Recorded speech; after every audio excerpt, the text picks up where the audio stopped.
Let's break down that scary word, recession. It's a term you hear on the news, see in headlines, and maybe even hear adults whispering about with worried faces. But what does it really mean, and why does it matter to everyone, even a claymation potato? A recession is when the economy slows down for months, not just a bad week, but a real lasting slump. It's like the whole country is running out of energy, and things just don't work as smoothly as before. Picture the economy as a giant factory. When it slows, fewer things get made, people lose jobs, and businesses struggle. The machines don't run as fast and the workers look worried because there's less to do and less money to go around. Or, imagine a claymation potato farm run by Spud. In good times, Spud plants, harvests, and buys new gear. The farm is bustling and everyone's happy, but when demand drops, Spud cuts back, can't hire help, and the farm shrinks. The fields look emptier, and Spud's smile fades. If this goes on for months, that's a recession, a widespread, lasting downturn. It's not just a rainy day, but a long, gloomy season that makes it hard for everyone to bounce back. The rule of thumb? 2 quarters, 6 months of shrinking economy. But that's just a guideline, not the official definition. Sometimes it feels like a recession even before the experts say so, because people notice things getting tougher. The real process is more complicated, involving a group of economic experts we'll meet soon. They look at lots of data, charts, and numbers before making the call. The key point, a recession isn't one bad thing, it's a bunch of bad things. Sales down, jobs lost, spending cut, happening together. Stores close, people stop shopping, and businesses tighten their belts all at once. It affects everyone. Workers, businesses, and shoppers. Even if you're not losing your job, you might notice prices rising, choices shrinking, or your favorite shop closing. That's why the word recession gets everyone's attention. It signals that something big and challenging is happening to the whole community. It's not just Spud's potatoes, carrots and broccoli are hurting too. When the economy slows, it touches every crop, every business, and every family. When the whole economic engine sputters, that's when we worry. It's like the heart of the community is beating slower, and everyone feels it. So, what actually makes it official? Let's find out together and see who decides when a recession is really here. So, who decides if we're in a recession? Not the president, not the Fed, and definitely not cable news. It's a group of economists at the National Bureau of Economic Research, the NBER. They quietly analyze a range of data production, jobs, income, and spending. They're slow and careful, often declaring a recession months after it starts. Their job isn't to predict, but to record history accurately. So, while the public may feel a recession before it's official, the NBER waits for the full picture. How do we know if the economy's in trouble? It's not always obvious just by looking around, but there are some key signals that experts watch closely. Economists keep their eyes on 3 main dials: GDP, unemployment, and inflation. These are like the vital signs of the economy, giving us clues about its overall health. GDP stands for Gross Domestic Product. It's the value of everything a country produces in a year. If GDP is growing, businesses are busy, and people are usually earning more.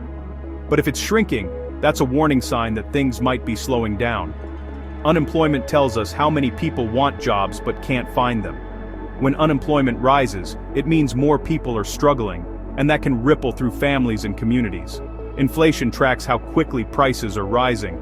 A little inflation is normal and even healthy, but when prices jump too fast, everyone feels the pinch, especially at the grocery store or gas pump. To fight high inflation, the government often raises interest rates. This makes borrowing money more expensive, which can slow down spending and investment, but it can also mean businesses cut back and jobs are lost. These 3 indicators are always in tension. Strong growth can push up prices, while fighting inflation can slow growth and increase unemployment. It's a delicate balance, and changes in one area can quickly affect the others. Policymakers, like central bankers and government officials, are constantly trying to balance all 3. It's a tough act, and there's no perfect formula. Ideally, we want strong GDP growth, low unemployment, and stable prices all at once.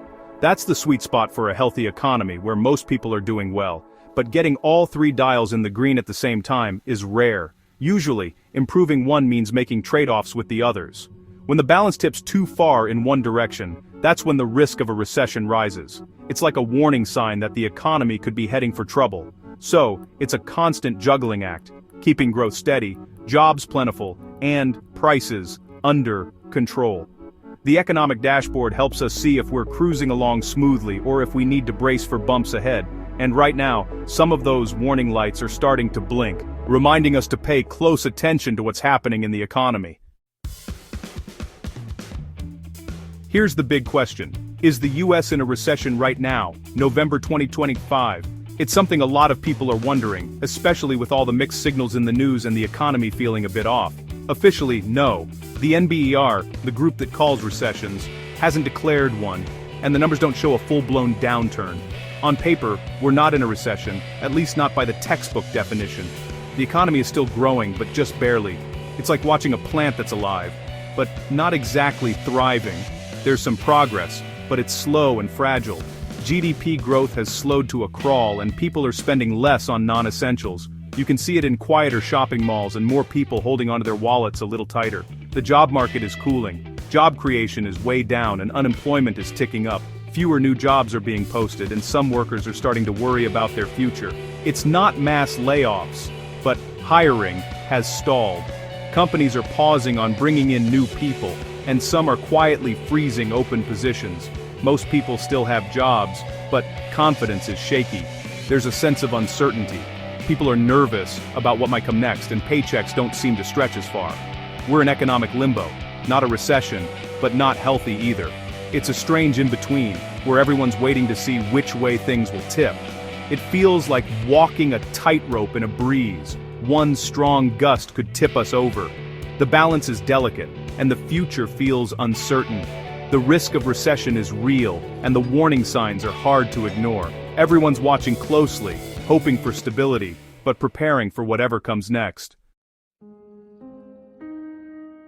Several warning lights are flashing. First, tariffs. New taxes on imports are making goods more expensive, fueling inflation. The Fed is fighting inflation with high interest rates, but that slows the economy. Job growth is weak, unemployment is rising, and consumer confidence is low.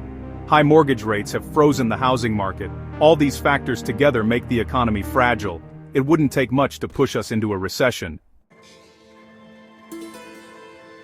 The US economy is tied to the world. Global conflicts, like those in the Middle East, can disrupt supply chains and raise prices. Government policy, tariffs, spending, taxes, directly affects business costs and consumer wallets. The growing federal deficit could push interest rates even higher. Political fights over the budget add uncertainty. Then there's AI. It could boost productivity long-term, but right now it's disrupting jobs and industries. These unpredictable factors, global events, policy shifts, tech changes, can quickly turn a slowdown into a recession. Forecasting is tough because so much depends on these wild cards. The path ahead is uncertain, and the stakes are high.